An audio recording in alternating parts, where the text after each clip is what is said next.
In a city renowned for its history and breathtaking views, a lawyer and human rights activist, Erin Keskin, is taking me on an unusual tour.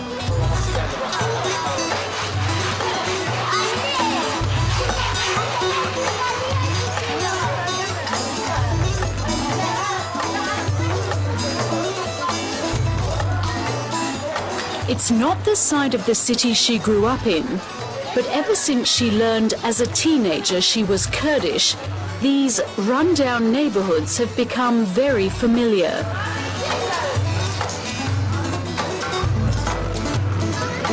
Şimdi tabii ben Türkiye'de birçok Kürt gibi eğer siz Kürt olduğunuzu, Kürt kimliğinizi ileri sürmezseniz diğer insanlar gibi yaşıyorsunuz. Kürt olduğunuzu söylediğiniz andan itibaren, kimliğinizi ileri sürmeye başladığınız andan itibaren baskılar başlıyor.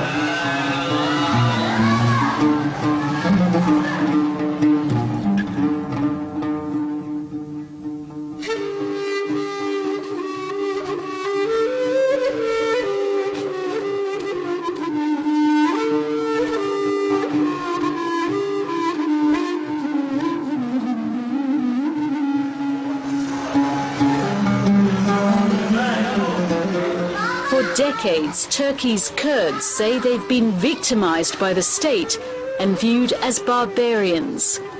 They fled their rural villages, hoping the city would provide shelter and stability. Mostly, it just disappoints.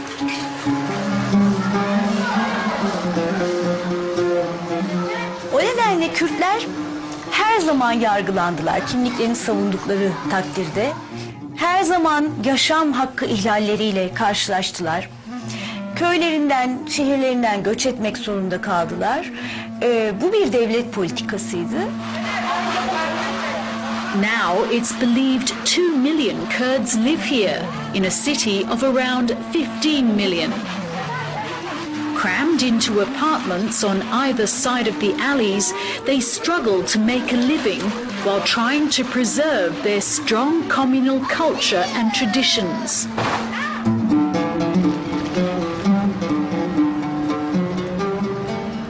In December, the EU will decide whether to open discussions over Turkey's long-cherished goal to join the Union. In the past few years, the Turkish state has implemented wide-ranging reforms aimed at improving human rights and freedoms for Kurds. The question the EU will be asking is whether Turkey has gone far enough. Modern Turkey's founder, Kemal Atatürk, believed Kurdish dreams of a homeland were a threat to Turkish unity. He wanted Kurds assimilated. The policy led to a bitter conflict between Kurdish militants and Turkish forces, which has claimed more than 40,000 lives. Though Erin Keskin's helped hundreds of Kurds seek redress through the courts, she herself is being pursued.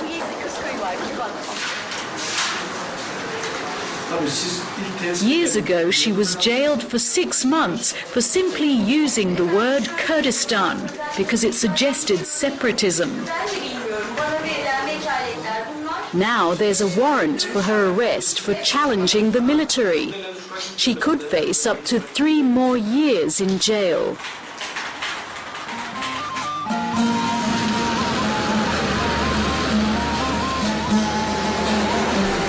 We've come to the southeastern province of Diyarbakir, the unofficial capital of Turkish Kurdistan.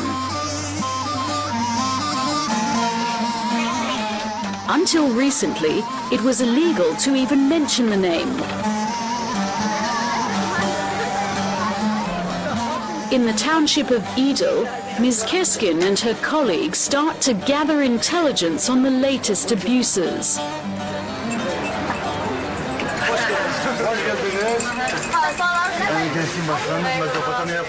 News from these parts rarely makes headlines in Istanbul or Ankara. She's told about the funeral the day before of a young local fighter, a member of the militant Kurdistan Workers' Party, the PKK. Şey yapmıştım, bu gazetelerde sürüklendiğine dair iddialar vardı. Nereden alıyorsunuz? Arkasına bağlanarak. Ha, buyurun. Buna ilişkin aile bilgileri herhalde. Aile bilgileri görmüşler zaten, cenazeyi kendileri yıkadığı için görmüşler. Ha, evet.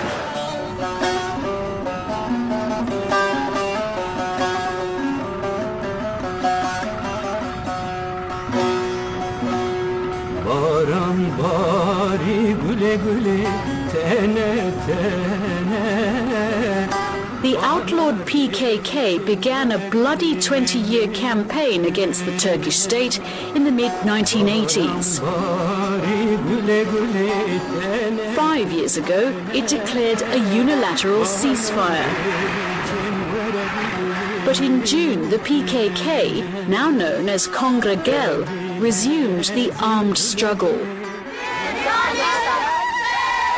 The young militant Fatma Edom was buried the day before we arrived. Today is the women's time to mourn.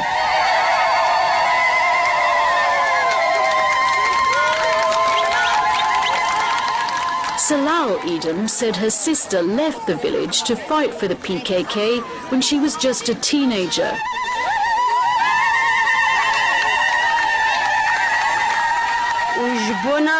işkence medeket. Jbona serbelendaya deket. Jbona valat rizgaliye deket. Jbona em serb kemi deket. Cesaret hebu. The mothers of other dead militants gather at Fatma Edom's home. Erin Keskin is told the Turkish military returned Fatma's body several days ago. The military said she committed suicide after being cornered in a shootout. But women who prepared the body said it showed signs of torture. Bu bacak arkalarında morluklar vardı. Vücudun kol tarafında da zincir izleri vardı. Yazıyor musunuz?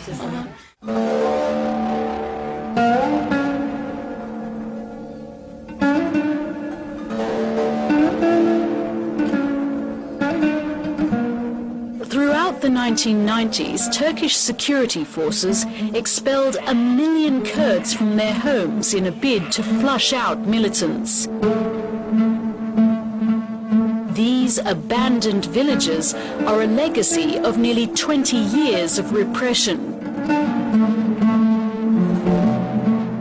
Human rights groups say thousands of Kurds were killed or simply disappeared. Others were paid and armed by the Turkish state to spy on neighbors and keep them out of the villages.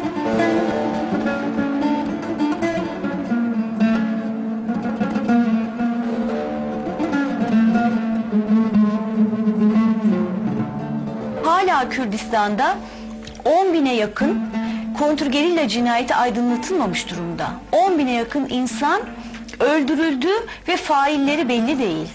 2.000 insan gözaltında kayıp edildi. Bunlar da ortaya çıkarılmadı. Bunlar çok çok önemli sorunlar. 4.000 tane köy boşaltıldı. Yani bunları unutarak yeni bir şey kurmak bence çok mümkün değil. Erin Keskin has contested dozens of cases in Kurdish townships throughout the southeast. In pursuit of EU membership, Turkish legal reforms have brought new hope. In this case, she's fighting to reclaim village land that was confiscated from her clients more than 10 years ago. Erin tried to take us to the village. The military had other ideas. There's no law stopping us from entering the village, just the word and guns of the military. The military police told us the evacuated village we planned to visit was off limits. They told us to move 5 kilometres down the road, and in fact, that's their car right behind me. Despite reforms attempting to grant greater freedoms to Kurds, it's an example of the acute sensitivity that's still attached to the Kurdish issue.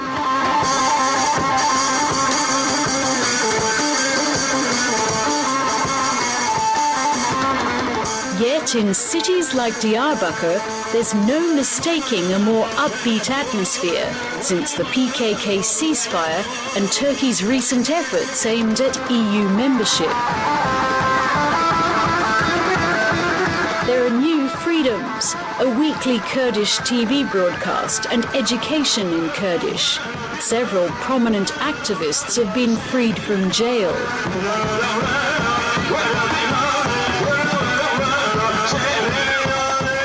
These young children may be the first generation to lead normal lives.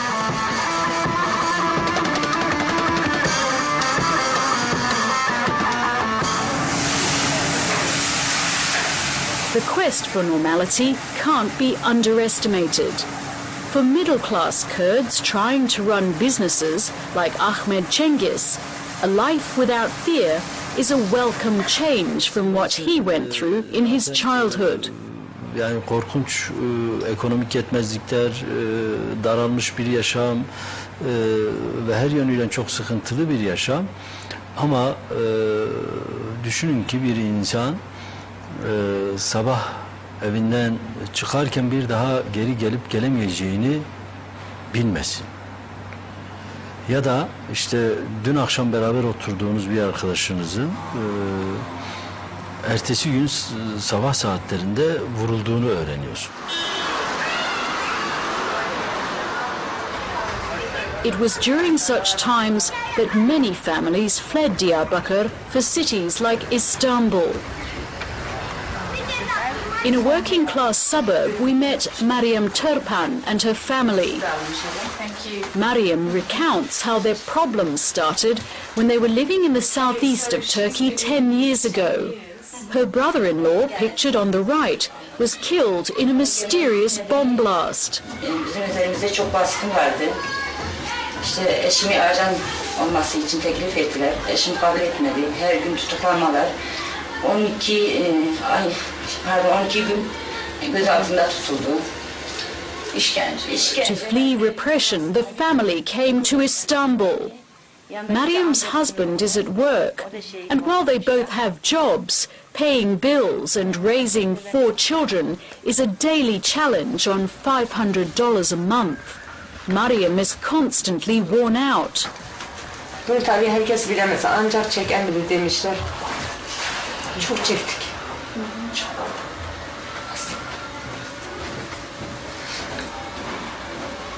Evet, bir gün inşallah geçecek. İnşallah. O umutla bekliyoruz zaten. Umutlar da olmasa yaşamak zor.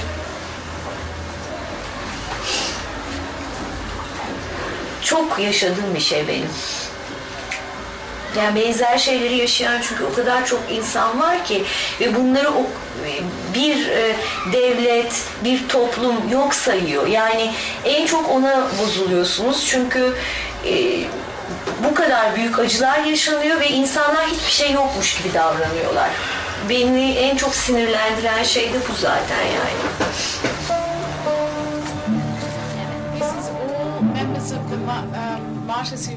Years of Kurdish rebellion also took a huge toll on the rest of Turkish society. All of these people were killed just within a few years. Şencan Bayramoglu is a staunch Turkish nationalist who heads the Istanbul branch of the Mothers of Martyrs Association.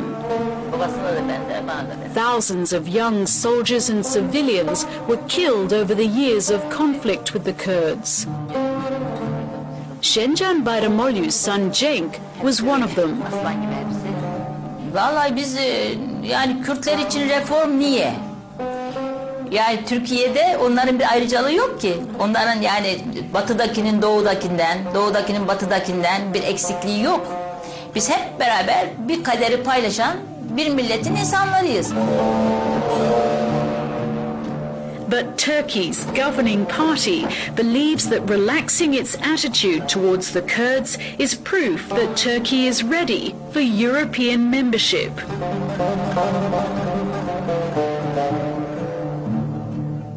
Well, we believe in that. We are a part of Europe.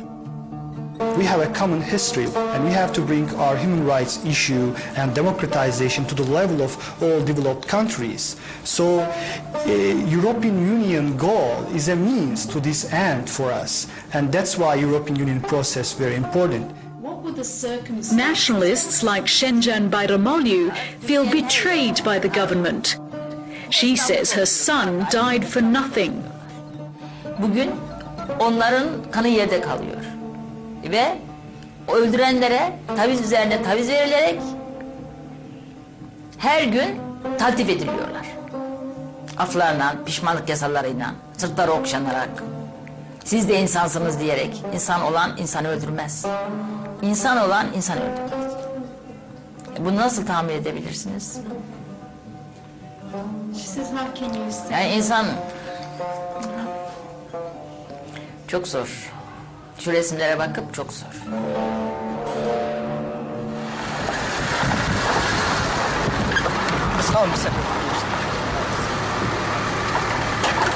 In the Kurdish areas, Erin Keskin is treated as a heroine wherever she goes. She's tried to show us the difference between reforms on paper and the reality on the ground. And though the gap is big, even she holds out hope that the promise of EU membership will change attitudes. Militarist sistemler genelde halkları da militarize ediyorlar. Yani Türk halkı da militarize olmuş. Çok talepte bulunan bir halk değil. O nedenle de Avrupa Birliği'nin talepleri ve Avrupa Birliği'nin talepleri çerçevesinde yapılan değişikliklerin önemli olacağını düşünüyorum ben. Türkiye'nin Avrupa Birliği'ne alınmasını istiyorum.